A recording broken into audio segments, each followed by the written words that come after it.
This weekend, I went to the Fiesta de la Vendimia. It's a major annual wine harvest festival in Cangas del Narcea.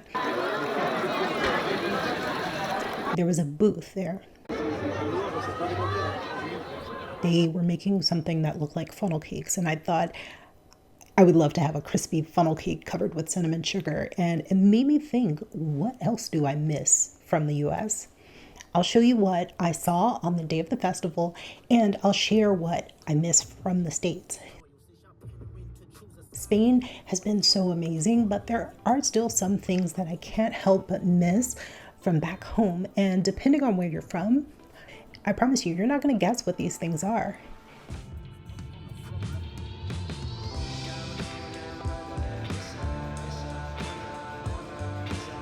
There's a particular flavor of joy that I left behind. And let me start with something that I've been watching on YouTube to kind of get my fill of: HBCU marching bands.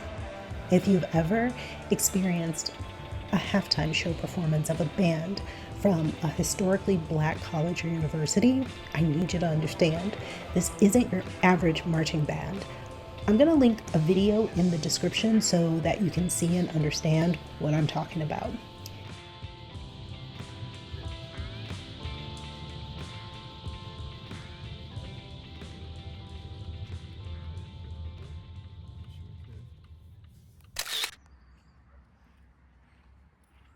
These bands, they're like watching a full theatrical production.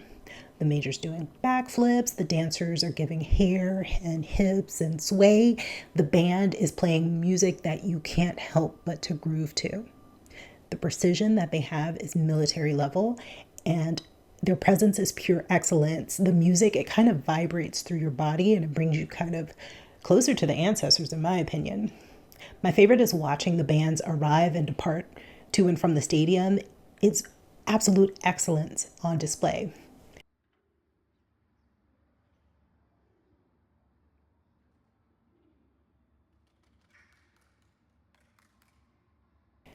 Now, this next thing might seem a little bit random, but it's something I did every weekend as a kid. It's a part of me. And when I tell you what it is, you might think she can do this in Spain, but I promise you, I can't. It's different. I miss going to the roller rink. I know. There are roller rinks here in Spain. There are even ice rinks, but that's not what I miss. I miss quad skating. I'm going to link another video in the description so you can understand the difference. In quad skate experience, you get wood floors, you get disco lights, you get the DJ playing everything from old funk music to current hits. It's not about skating fast in circles. Even though the DJ will likely offer like a fast skate session, it's not about pirouettes and tricks. It's people gliding and grooving to the music while on their quad skates. There's an entire culture around quad skating in the US. People customize their skates, they practice choreographed routines, and they turn the rink into a dance floor but on wheels. This style is different from inline skating. It's smoother, it's more dance oriented, more about the groove than speed and tricks. Quad skating has soul to it, and that's the part that I miss.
Now, the food here in Asturias tastes like home, but I still miss soul food restaurants. Yes, I can make soul food at home, but every once in a while, I want to go to a restaurant and tear up some collard greens and cornbread. Soul food is comfort. It's recipes passed down through generations, born out of making something beautiful out of what was available. It's also about the experience, the small family run spots where the owner knows your name and your order, the after church Sunday crowd. I miss that particular comfort that only soul food can provide.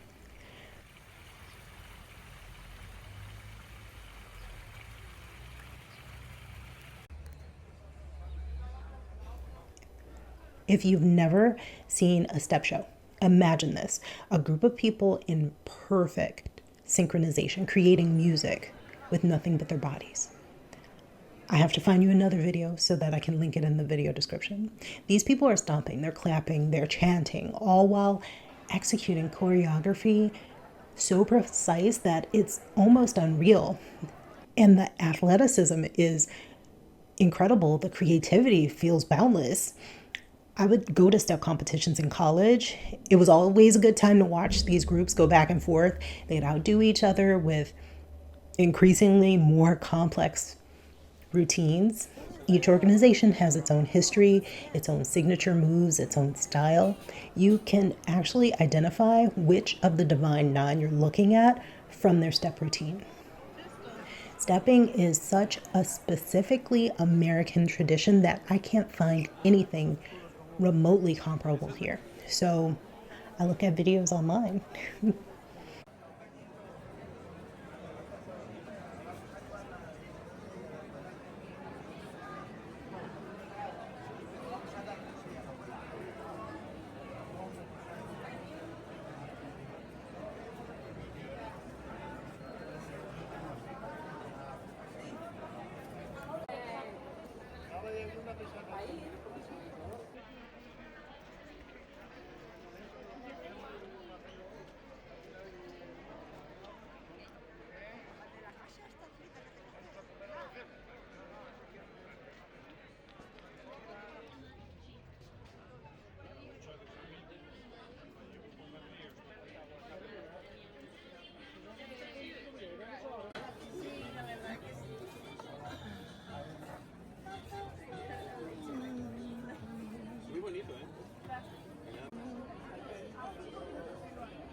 Más para que la gente se despierte en el otro lado del charco.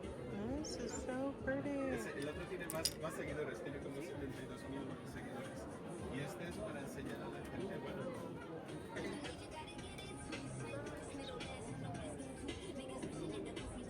¿Tienes una tarjeta? No. Bueno, pues no pasa nada. Estuvimos en Cadavedo la otra vez, en la, ¿cómo se llama? Regalina. La regalina.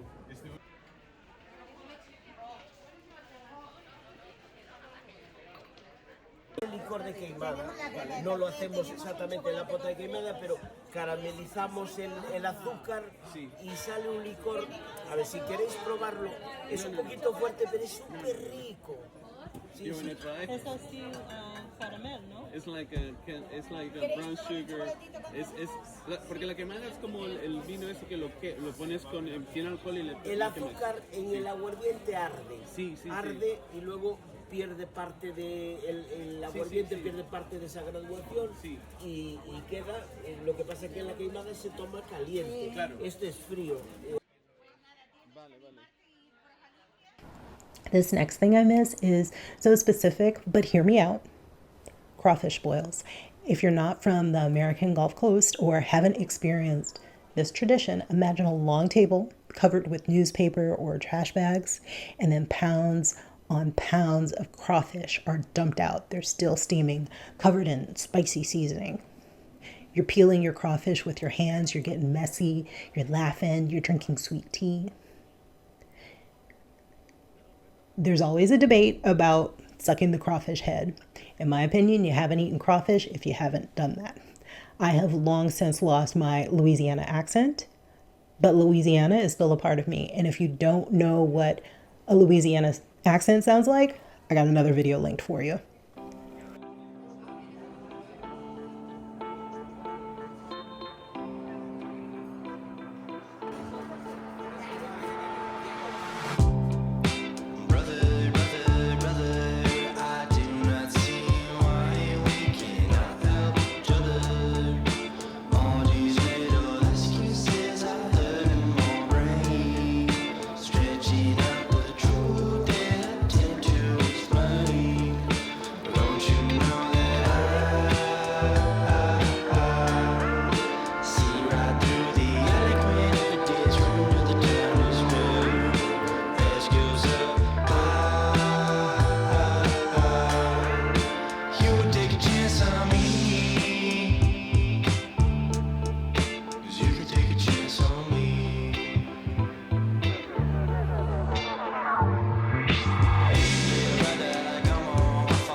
After 3 years away, I've learned it's not really about the activities themselves, it's about what they represent. It's the people, the shared history, the atmosphere. HBCU bands, roller skating, soul food, step shows, and crawfish boils. These are all expressions of community, of heritage, of joy, despite and because of everything, their traditions. Being away has made me appreciate these experiences in ways that I didn't when I was really immersed in them. Absence has highlighted how much of my identity is tied up in these cultural moments. Europe has taught me so much. It's expanded my worldview and it's given me experiences that I wouldn't trade, but it's also taught me about the specific beauty of where I come from, about the richness of my culture and Southern traditions, about the importance of community and continuity. So I want to hear from you. What do you miss most about your home culture when you're away? What are those specific things that remind you of where you're from? And if you're in Asturias and have found any of these experiences I'm craving, let me know where I can find them too. Subscribe if you haven't already. Watch this video next, and I'll see you next week.